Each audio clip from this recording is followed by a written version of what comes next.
नंद घर आनंद भयो जय कन्हैया लाल की। हाथी दीना घोड़ा दीना और दीनी पाल की। नंद घर आनंद भयो जय कन्हैया लाल की। संपूर्ण भारतवर्ष में आज चारों तरफ नंद घर आनंद भयो की ही गूंज है।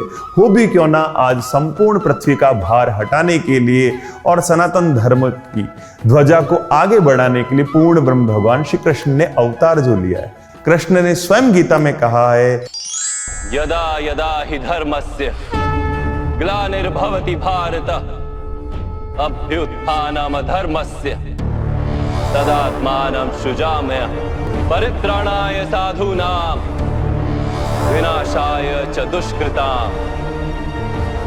धर्म संस्थापनार्थाय संभवामि युगे युगे।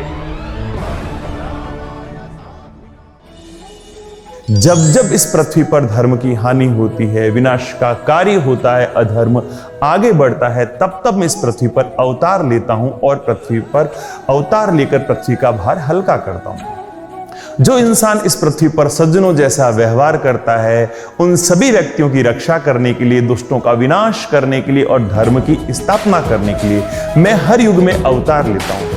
भगवान कृष्ण द्वारा गीता में बोली गई इन्हीं पंक्तियों को सच में बदलने के लिए, अधर्म का विनाश करने के लिए, धर्म धेनु विप्र और साधुओं की रक्षा करने हेतु समय समय पर भगवान अपने वैकुंठ का त्याग कर इस धरती पर अवतार लेते रहे हैं। और उन्हीं अवतारों में से एक प्रमुख अवतार है कृष्ण अवतार। भगवान कृष्ण ने द्वापर युग में उस समय अवतार लिया था जब चारों ओर कृष्ण के मामा कंस के शासन का आतंक व अराजकता थी। मथुरा में कंस का शासन था, उसकी प्राणों से प्रिय एक बहन देवकी, और देवकी का विवाह हुआ था कंस के ही मित्र वसुदेव के साथ। अपनी बहन का रथ हाँक कर स्वयं अपनी बहन को ससुराल छोड़ने के लिए जा रहा था, तभी आकाशवाणी हुई, मूर्ख कंस, जिसे तू अपने हाथों से विदा कर रहा है, उसी देवकी का 8वां पुत्र तेरा काल होगा।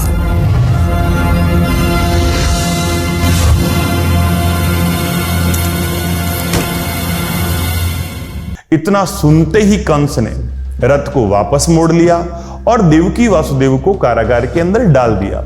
एक एक करके देवकी और वासुदेव की 6 संतानों की हत्या कर दी। 7वां देवकी का जो गर्भ था, उस 7वां देवकी के गर्भ को योग माया के प्रभाव से स्थानांतरित करके रोहिणी के गर्भ में स्थापित कर दिया और 8वें गर्भ के रूप में पूर्ण ब्रह्म आनंद कंद परम पिता परमात्मा स्वयं एक नन्हे से शिशु के रूप में प्रकट हुए। भाद्रपद माह के कृष्ण पक्ष की अष्टमी और अष्टमी की अर्धरात्रि में कंस के कारागार में भगवान कृष्ण का अवतार होता है। जिस समय अवतार लिया मां देवकी के गर्भ से, उसी समय कंस के जेल के जो द्वार थे, वो कंस के जेल के द्वार खुल गए। वसुदेव ने कृष्ण को गोकुल में अपने मित्र नंद जी के पास पहुंचा दिया। पूरे भारतवर्ष में बड़े हर्ष उल्लास के साथ में कृष्ण जन्माष्टमी और जन्माष्टमी के दूसरे दिन नंद महोत्सव मनाया जाता है। ऐसा कहा जाता है कि गोकुल में कंस के आतंक से परेशान होकर नंद जी नंद गांव के अंदर बस गए थे और 1 साल तक नंद महोत्सव चलता रहा था। कंस को जब इस बात का पता चला तो कंस ने कैसे ही करके इस कृष्ण को मारने की कोशिश की, लेकिन जब वो सारी की सारी कोशिश असफल होती गई तो अंत में कृष्ण स्वयं मथुरा आते हैं और मथुरा आकर अपने मामा कंस को मारते हैं और अपने माता पिता को जेल से मुक्त करवाते हैं। विशेष रूप से देखा जाए तो कृष्ण का जो जन्म स्थान है मथुरा और ब्रज के साथ साथ संपूर्ण भारतवर्ष में वैसे तो जन्माष्टमी की धूम रहती है, लेकिन विशेष रूप से देखा जाए तो मथुरा, गुजरात में द्वारिका, राजस्थान के नाथद्वारा में तो इस दिन विशेष आनंद की उमंग देखने को मिलती है।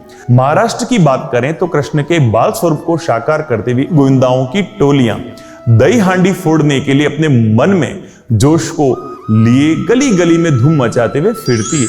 16 कलाओं में पूर्ण कृष्ण का जन्म, उनके जीवन से जुड़ी हुई एक एक लीला और एक एक घटना हमारे लिए प्रेरणा व सीख प्रदान करती है।